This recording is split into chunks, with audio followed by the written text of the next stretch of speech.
अस्सलाम वालेकुम दोस्तों, कैसे हैं आप? क्या हाल हैं आपके? मैं मोहम्मद शाहनवाज आपकी खिदमत में एक दफ़ा फिर हाज़िर हूँ।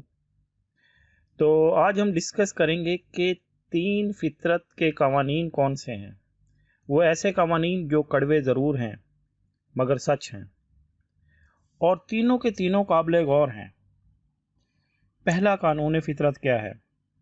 पहला कानून फितरत ये है कि अगर आप खेत में दाना ना डाला, आपने अगर खेत में दाना नहीं डाला, तो आप क्या देखेंगे, कुछ दिनों बाद हर जगह पे झाड़ियाँ, घास फूस और ऐसी चीज़ें उगाएंगी जिनकी कोई ज़रूरत नहीं होती, जो आपके उसमें से हो सकता है कुछ काम की हो, मगर ज़्यादातर नाकारा चीज़ें जो हमारे किसी काम की नहीं आएंगी। इसी तरह अगर दिमाग को अच्छी फ़िक्रों से ना भरा जाए तो कज फिक्री उसे अपना मस्कन बना लेती है।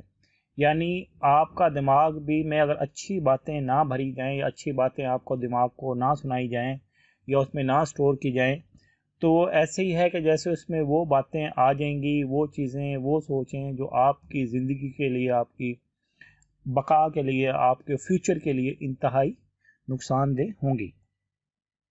दूसरा कानून फितरत ये है कि जिसके पास जो होता है वही बांटता है। अब आपने अक्सर देखा होगा कि कई बहुत ज़्यादा खुश रहते हैं और उनके साथ जो भी उनकी संगत में बंदा बैठता है वो खुश हो जाता है। दूसरी तरफ कई ऐसे बंदे हैं जो है गम को वहाँ से ढूंढ के लेके आते हैं जहाँ पे आप सोच भी नहीं सकते। वो उस वक़्त तक परेशान बैठे रहते हैं किसी अनजाने खौफ में, जब तक वो परेशानी उनके सामने ना आ जाए। तो ऐसे बंदों का क्या है? जो गमगीन रहता है वो हमेशा गम बांटता फिरेगा, जो खौफज़दा रहता है वो दूसरों को खौफ में मुब्तला करता है या करने की कोशिश करता है। इसी तरह जो आलम है वो इल्म बांटता है। जहालत है, उसने जहालत की बातें करनी, उसके पास से कोई अच्छा आप सीख ही नहीं सकते। इसीलिए कहते हैं कि हमेशा अच्छे लोगों की, आलमों की, दानश्वरों की, उनकी सोबत में बैठो जिनसे आप कुछ ना कुछ अच्छी बातें सीखो। मजहबी और दयानतदार इंसान जो है वो दीन बांटता फिरेगा। तो कहने का मतलब ये है, जिसके पास जो है वही बांटेगा। अब आ जाते हैं तीसरा कानून फितरत। आपको ज़िंदगी से जो कुछ भी हासिल हुआ है उससे हज़म करना सीखें। उसके लिए कि खाना खाना हज़म ना होने पर आपको भी पता है कि बहुत सी बीमारियों का बाइस बनेगा। अगर खाना जो आपने खाया अगर वो आपको हज़म नहीं होता तो उससे आपको बहुत सारी बीमारियां पैदा होंगी, गैस पैदा हो जाएगा। इन शॉर्ट यानी सैकड़ों की तादाद में आपको दूसरी बीमारियां पैदा हो जाएंगी। इसी तरह मालो सरोरत हज़म ना होने की सूरत में रियाकारी बढ़ती है। यानी कोई मालदार है, अगर वो उसमें से ज़कात नहीं देता, सदका नहीं देता, या जिसका जो हक है वो नहीं देता, तो उसमें फिर क्या बढ़ेगी? रियाकारी बढ़ती है। इसी तरह आपने किसी का कोई राज सुना है, कोई बात सुनी है, अगर उसको आप सही तरह से हज़म नहीं कर सकते, उससे क्या होगा? उससे चुगलखोरियाँ बढ़ेंगी, चुगली चाटी बढ़ेगी, और फिर वो बहुत सारी आगे बहुत से मसाइल को जन्म देगी। एक दूसरे से लड़ाई झगड़ा, उसकी सूरत पता नहीं कहाँ से कहाँ जाके निकलती है। अगर किसी की तारीफ, अगर कोई आपकी तारीफ करता है और आपको वो तारीफ हज़म नहीं होती, तारीफ हज़म ना होने की सूरत में फिर क्या होगा? आपके गरूर में इजाफा होगा। यानी आप मगरूर हो जाएंगे, मेरी इतनी तारीफ होती है, ओहो हो, यानी आप खुद पे गरूर करने लगेंगे। ठीक है। इसी तरह मजम्मत हजम ना होने की वजह से क्या होगा? अगर किसी ने कोई, मिसाल के तौर पे किसी ने कोई ऐसा बुरा किया, उसका किसी ने कहा या किसी को गाली दिया, कोई दूसरा बंदा को बड़ा आदमी देख रहा है, वो कह रहा है यार आपको ऐसा नहीं करना चाहिए, आपने इसको बुरा क्यों कहा, ये आप, यानी उसकी वो मजम्मत करता है। अगर वो मजम्मत उसे हजम नहीं होती, मजम्मत हजम ना होने की सूरत में क्या होगा? दुश्मनी बढ़ेगी। अगर किसी को कोई दुख है, गम है, या कोई ऐसे उसको ज़िंदगी के रोग लग गए हैं, अगर वो हज़म ना हो तो फिर क्या होगा? फिर मायूसी बढ़ेगी। इसी तरह इक़्तिदार और ताकत हज़म ना होने की सूरत में क्या होगा? ख़तरात में इजाफा होगा।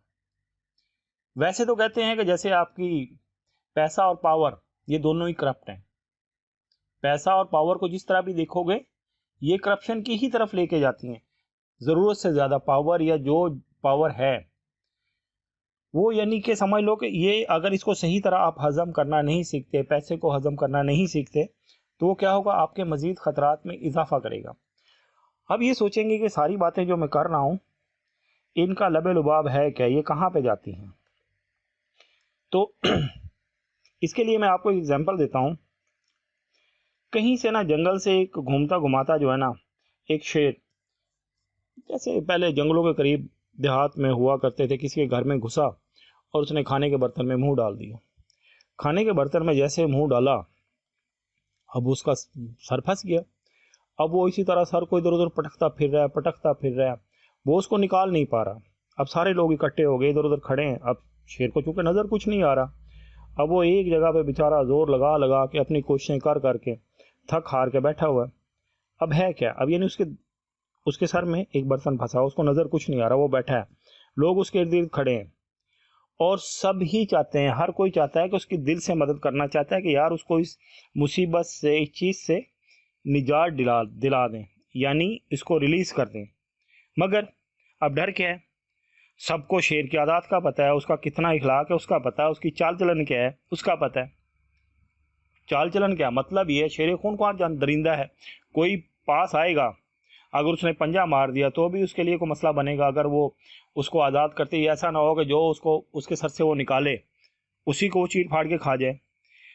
تو جو اوپر کی جتنی بھی چیزیں بتائی گئی ہیں، سارے آپ کے اخلاق میں، آپ کی عادات میں، آپ کی چال چلن میں، آپ کی کریڈیبلٹی میں یہ بہت زیادہ اچھا اثر ڈالیں گی، اور اسی اچھے اثر کی وجہ سے آپ معاشرے کا ایک بہت اچھا صاف ستھرا، یعنی جس کو کہتے ہیں نا رول ماڈل قسم کا، آپ جو ہے نا ایک انسان بن پائیں گے، جس کی ساری لوگ مثالیں دیں گے، جس کو کریڈیبل سمجھیں گے۔